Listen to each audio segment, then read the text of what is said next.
তারপরে আপনাদের প্রোগ্রাম দেওয়া হবে।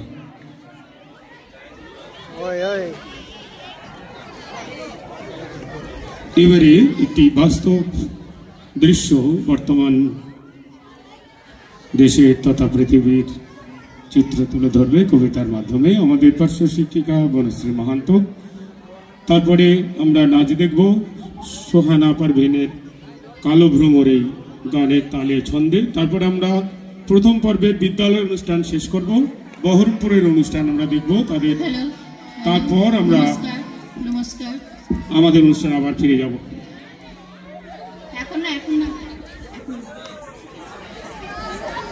সবাইকে আমার নমস্কার জানিয়ে আমি কয়েকটা কথা আবারও বলতে চাই।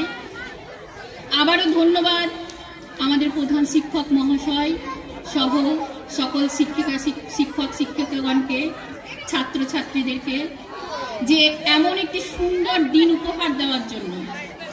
এই দিনটি উপহার দিয়ে আমরা যেন আমাদের ছেলেবেলায় মেয়েবেলায় ফিরে গেছি।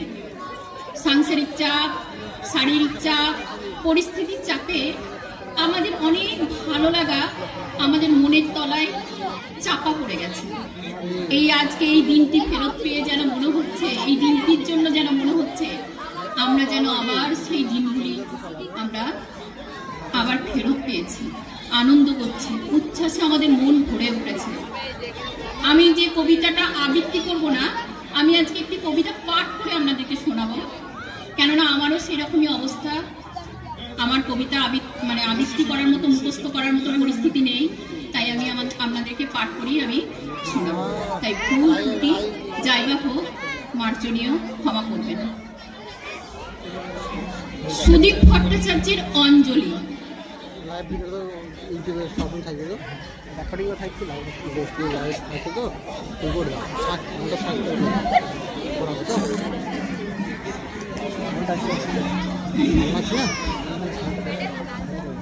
আমি রেডি আছি, তুমি যাও।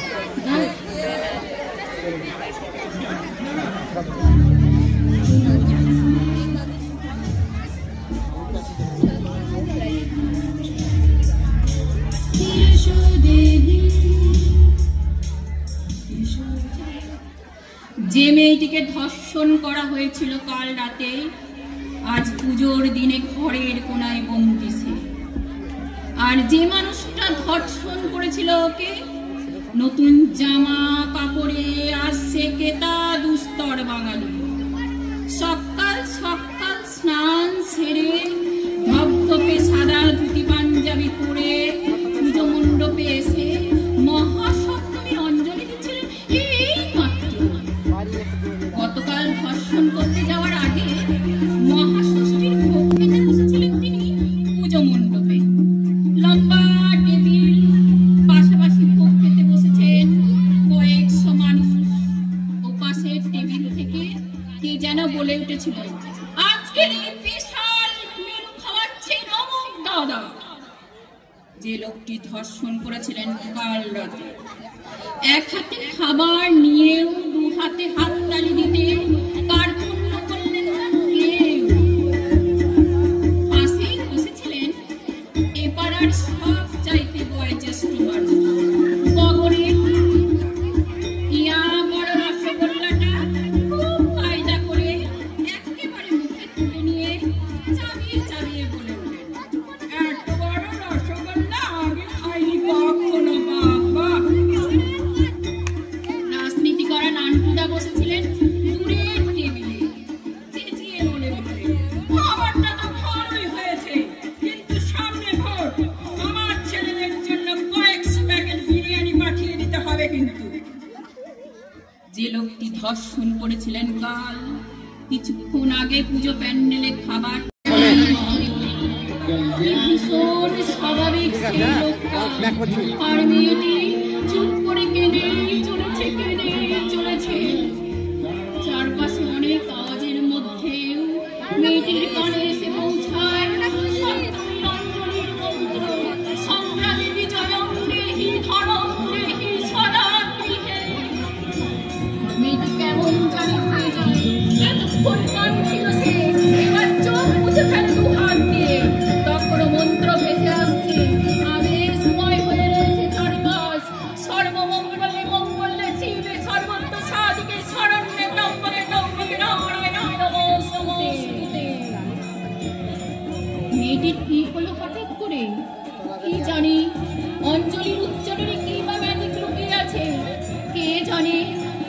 মেয়েটিকে ধর্ষণ করা হয়েছিল কাল রাতে। যে মেয়েটি ঘরের কোনায় লুকিয়েছিল রক্ত মাখা শরীরে, যে মেয়েটি কেঁদেই যাচ্ছিল, আজ সকাল থেকে কেঁদেই যাচ্ছিল, এই প্রথম সে উঠে দাঁড়ালো। এত জোর পেল কোথা থেকে মেয়েটি? এগিয়ে চলেছে মেয়েটি যাকে ধর্ষণ করা হয়েছে কাল রাতে, এগিয়ে চলেছে পুজো মণ্ডপের দিকে, যেখানে নিশ্চিন্ত সকলের সাথে হাসি হাসি মুখে অঞ্জলি দিচ্ছিলেন সেই পুরুষটি যিনি কাল রাতে ধর্ষণ করেছিলেন নিরীহ মেয়েটিকে। আহা, কি অপূর্ব এই দৃশ্যপট! যে অত্যাচারিত তার মুখে ক্লান্তি, যিনি ধর্ষক তার মুখে শান্তি। মেয়েটি এগিয়ে চলেছে সামনের দিকে, চোখ তার স্থির, দৃঢ়তার মুঠি। মেয়েটির বাড়ি থেকে প্যান্ডেল মাত্র কয়েক পা। মেয়েটি সোজা পৌঁছে গেল দুর্গা মূর্তির কাছে। সামনে অগন্তি মানুষের ভিড়, সবাই অঞ্জলি দিতে ব্যস্ত। দুর্গার